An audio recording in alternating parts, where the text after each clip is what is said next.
Okay, it's that time again for three hitters on the baseball show. We hope you're enjoying what we've been putting out to this point. The numbers would say that you do approve. We are the fastest growing fantasy baseball show on YouTube, and we have only you to thank for that. So appreciate all the new people who have been subscribing, watching these videos, liking them, leaving your comments. Please don't stop from doing that. If you haven't subscribed yet, if this is your first time watching us, please hit the pause button, hit subscribe, and then resume play. We're going to get into three hitters today: David Dahl, Byron Buxton, and Gregory Polanco, three young outfielders. As we mentioned in the past, we try to group the three players somewhat based on similar theme, and these guys are all kind of in that range. If you're on social media, you can find us anywhere you do your social media. That includes Facebook, Twitter, Tumblr, Instagram. You name it, we're there. Ralph, of course, is a Rasball writer, Mr. Ralph Lifshitz. I, of course, am Andy Singleton, People's Pen on Twitter. If you prefer audio over watching us talk to you, then go to iTunes, Stitcher, and search for Nickel Press TV. And you can subscribe to us there and make sure you get all these episodes as well. Last but not least, you can check out the playlist we've created called The Player Library. What is it, you ask? Well, it's basically just everybody we've talked about in these episodes, cut out of the episode, isolated on their own, put into an alphabetized list, so you can just pick and choose and sort through who you want to hear more about than others. And that's it. You can take it on a player-by-player basis. That's it. But anyway, we're going to get into three hitters today. Thanks again for tuning in. Let's start with David Dahl. Outfielder 22, according to NFBC ADP data. That's good for 93rd player overall towards the end of the 7th round in redraft leagues. Now, I've always loved David Dahl. He was considered the consolation prize of the 2012 MLB draft. Just to reiterate, that 2012 draft featured Carlos Correa, Byron Buxton, Lucas Giolito, Marcus Stroman, Corey Seager, Michael Walker, Jose Barrios, Lewis Brinson, and more. Jeez, what a class. How could you not fall in love with guys from that class? And Dahl was, like I said, the consolation prize to his counterpart, Byron Buxton, who we'll talk about in a moment. People immediately began dreaming on the 5-category potential that would only be boosted by calling Coors Field home. Well, 2016 saw him finally arrive in Colorado, but was he what everyone was hoping for? The start he's gotten off to will have you think that, and now his price is kind of skyrocketed as a result. There are some people on the fence about him. Is he really this good? Well, yes, he is. Is he great?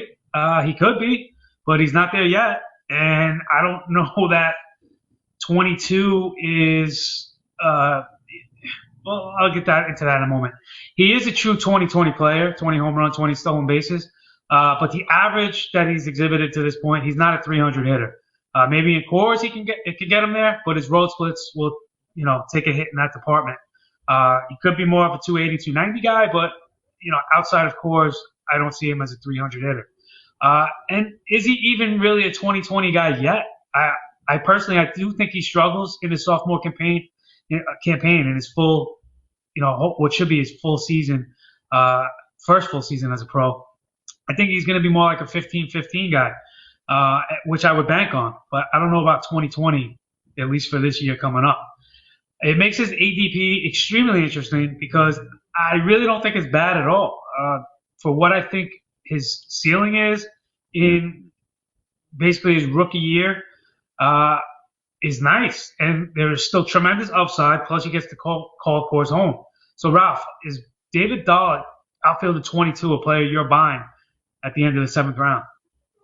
Yeah, and it comes with inherent risks. Obviously, as young as he is and as stellar as he was, in his, 2 months plus in Colorado last year, there were some questions. I mean, the BABIP was a touch high at 404, only a touch. So it was extremely high. Granted, he hit, half his time in Colorado, which is obviously going to boost your batting average on balls in play. But I think you hit the nail on the head. Is he a 315 hitter? No, I don't think that he is. I think he's more like a 280, 290 guy, but there is significant power, speed upside there. He's going to be in Colorado in a good lineup probably for years to come. They have a good lineup now. They have even more talented young players coming up, as we've talked about a few times in the show already. The question to me is Dahl's playing time. They spent a decent amount of money on Gerardo Parra. I have no idea how frequently Parra is going to play. I'm hoping that he's a fourth outfielder, spells guys here and there, maybe gets in the mix when they're in AL ballparks. But my hope is that Dahl will be the starting left fielder, 75% of the time, which is probably what you're hoping for. So there are some playing time questions there. The fact that Ian Desmond was brought in, I don't think is a problem. Desmond's going to play first base. He's not going to slot into the outfield. I don't think, there's nobody else coming up in terms of, first base prospects there, unless Ryan McMahon goes completely bananas or something this year in Hartford and Albuquerque, which I also don't see happening. So I like Dahl a lot. I think you hit the nail on the head with the power speed upside. Do I think he's a 300 hitter? No. Do I wish he walked a little bit more? Sure. But all in all, he's a player that I'm buying into. I love Coors hitters. Yeah, and that's why I said the draft position. If it was slightly higher, I would say somebody I'm kind of avoiding. If it was slightly lower, I would say he's somebody I'm all in on and I'm trying to get everywhere. Where he is at 22, I think it's pretty accurate. I don't think there's any great value there, and I don't think there's too much risk. You mentioned the guys he's competing with. He's also got Raimel Tapia, who's going to be pushing. We both kind of think that, Cargo is going to be on his way out, which would just open more at-bats for both of those guys to play at the same time. I think Dahl is certainly ahead of Tapia on the depth chart at this point. So, I do think he breaks camp as the everyday guy. And with 15-15 floor, with potential for more in Coors, it's hard not to like that. So maybe there is slight value for his draft position. But I mentioned – go ahead. I was going to say, I want to mention, too, he seems like the perfect kind of guy that people will really struggle to keep on their teams, maybe through April and May if there are some platoon issues there. But once the second half hits, this could be a guy that takes off. Once some of the playing time questions become a little less murky, if Colorado ends up moving a player for a pitcher, etc. So I think he's a guy that if he struggles in April, my word of advice is please hold on to him because I think it's going to pay dividends in August and September when you're competing. Absolutely. So I mentioned his 2012 draft class, which also featured Byron Buxton, who was taken number 2 overall.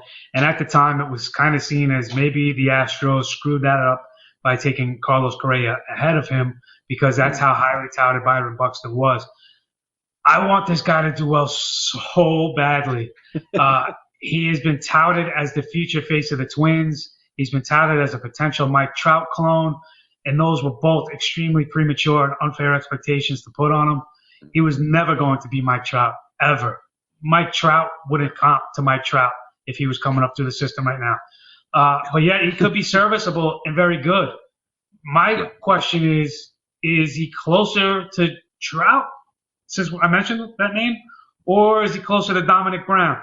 I do think he's better than Dom Brown, but that's kind of the range he's been in right now. When he returned late in the season after his demotion, he gave us a pretty good sample size of 101 at-bats, and they were really good with at-bats at that. He had a 287 average, 9 homers, 22 RBI, 24 runs.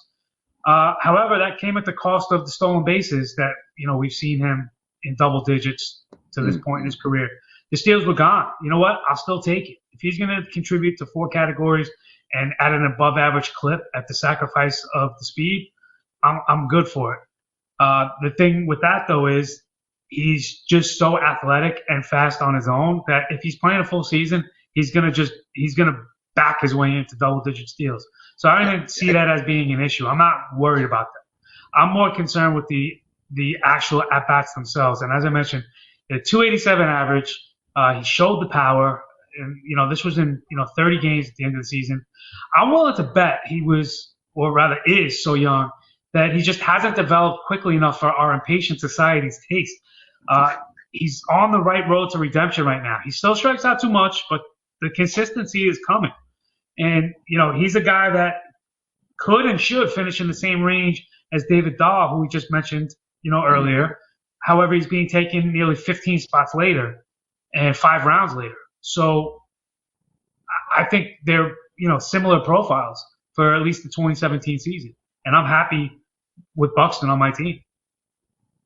Yeah, and I would agree up until a point. I don't think Byron Buxton's ever going to hit unless he changes some things in terms of his approach at the plate. I don't think he's ever going to hit for the average that Dahl hits.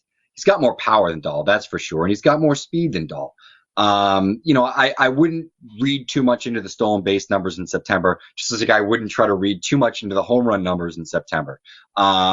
He's a guy that's going to steal 20 bases. If he's up for a full season and he sees 400 to 500 at bats, easily I think he can steal 20. He's that fast. He's that good of a base runner. It should happen. He's got a lead outfield defense. That should also keep him in the lineup on a daily basis as long as the Twins are willing to struggle with some of his bad points. That big September, I think, has a lot of people buying in, but there are still some people who are skeptical. So he's a risk reward pick, like I think pretty much everyone we're talking about today kind of is. But I'm willing to take the risk. I actually drafted him in a redraft draft last night as my third outfielder behind Desmond and then my boy Benintendi. So I like the setup there. The 287, 357, 653 slash line with 9 homers in September isn't indicative of who he is. He had a 36% home run to fly ball ratio over that period. So he was just, letting it loose. I know that they were trying to make him a little bit more of a slap hitter, and trying to get him to do something he does not do well, which is go to the opposite field. Once he decided to scrap that and they just said, hey, pull the ball, use your pull power, put the ball in play and see what happens. The results came. So hopefully going back to his sort of grip it and rip it approach, hopefully we can get some of that upside, the power speed upside, and he can learn to hit the ball the other way and make some adjustments because of how young he is and how talented of an athlete he is. I'm still buying in on Buxton, so I'm with you there.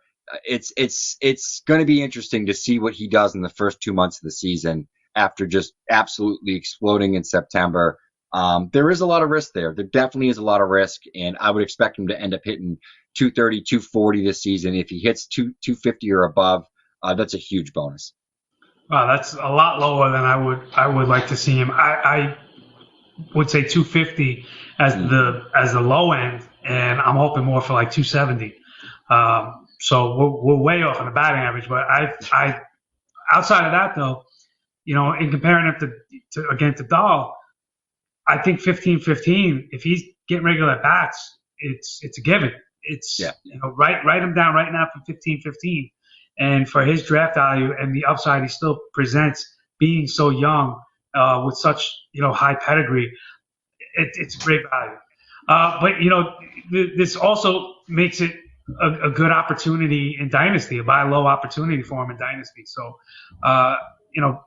Buxton is a guy I wouldn't give up on. I wouldn't wave the white flag on Buxton just yet. No. All right, so the last youngster we're going to talk about today is Pirate outfielder Gregory Polanco. Currently going as the 16th outfielder in NFBC redraft data, 65th overall. That puts him right in the middle of the 5th round. And personally, I'm a little bit torn on Polanco. That's my initial reaction.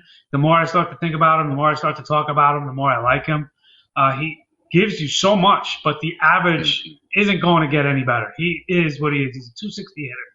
However, if you're going to give me 25-20 potential with a healthy amount of RBI and runs, there's really not a whole lot not to love about that.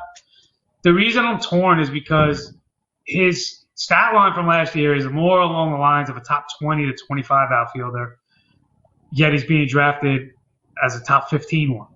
I don't know that he's a top 15 outfielder. I still think he's like a top 20, top 25 one. If you believe he's got room to grow, then you like the draft value. And you think it's good value because you think he's a top 15 guy. If you think he's around his ceiling, as I do, then you don't think he's got much to expand on from what he's done already. So do you invest in a very good but not great bat as your first or second outfielder? I'm not sure. I don't know how I feel about that. The problem with him finishing as a 20 to 25 outfielder last year is the guys ahead of him were not all of them, but the guys that crept into that space were one-hit wonders, whereas Polanco is going to be more of a consistent guy. So I don't know if he finishes in the top 15, but he's a guy that at the beginning of the season you're going to see it coming. You're going to know he's going to be up there, and there's some safety to that. I mentioned the guys that crept in above him, a guy like Adam Duvall, for instance, beginning of the season. Nobody was talking about Adam Duvall. He crept into the top, ahead of Polanco in most leagues. Mm-hmm. So the guys that might creep ahead of Polanco, we don't necessarily know who those guys are yet. Polanco, we at least know is going to be there. So that's my only hesitation with taking him at his current lofty ADP. How do you feel about that? Yeah, well, coming from Razzball, we are like the high men on Polanco. So I'll easily take him ahead of his ADP. He's probably, he's well within my top 10 to 15 outfielders in terms of, where they're going in the draft, who I'm going after. I do still think there's some upside there. He's got the power. He's got the speed. He could even run a little bit more. I think his batting average could get a little bit better. I don't think it's absurd to think it won't. I think he's a better average hitter than Buxton. Similar profile in terms of, he's not nearly as pull heavy as Buxton, but he is a pull heavy player. I think that's what sort of knocks down his batting average a little bit. But overall, I mean, I really like Polanco. He's my favorite Pittsburgh outfielder. I would rather have him than Marte. I would rather have him than McCutchen this season. He's the guy I want to own in Dynasty going forward. So I know I'm the high man on Polanco, but he's well within my top 25 players probably in redraft. It's funny to me that his strength is actually the stolen bases, because he really is a solid steals threat that gives you power, as opposed to the steals guy that gives you some power. He's the power guy that gives you steals. I don't agree with you on the average, but that's fine. I have no qualms with what you said about wanting him over teammates Starling Marte and Andrew McCutchen. He's a good player. I just personally think he's hit his ceiling, and there's not much more to expand on that. Maybe 5 homers, maybe he gets you to 30, which I know I'm kind of diminishing that, but in this era of the fly ball, of home runs, it's not what it was 5 years ago. So I'm more interested in the steals that he's bringing me. I'm not so crazy about the average, and the power, it's nice. It's what you'd expect. So I'm happy with Polanco. Me personally, I'm in a Reddit league that keeps 4 in a head-to-head 6x6 categories format, and I'm on the fence about keeping him at $21. Just so you guys kind of know where my stance is. I probably will wind up keeping him. I do have some good options, but Hendricks being one of them. Just to get into my roster a little. Carlos Correa being one of them, Addison Russell, Christian Yelich. So, it's not like a no-brainer that I'm definitely taking Polanco. But anyway, I think that's going to wrap it up for this week. Again, we went a little long with the hitters, but hopefully it was worth it. These are all young, kind of highly debatable guys that have massive potential. Some may reach it, some may not. Some, as I said with Polanco, have already done so. We want to thank you for tuning into the baseball show. If you enjoyed any of this, please give us a thumbs up, like us, subscribe to the channel if you're not already. You can download the audio version of this. Just search Nickel Press TV on YouTube. Go to the player library, find every player we've covered, isolated on their own. And don't forget, you can ask your questions in the comment section or find Ralph or myself on Twitter or any of your social media preferred outlets. So that's going to do it. We'll see you next time with 3 prospects. Take it easy.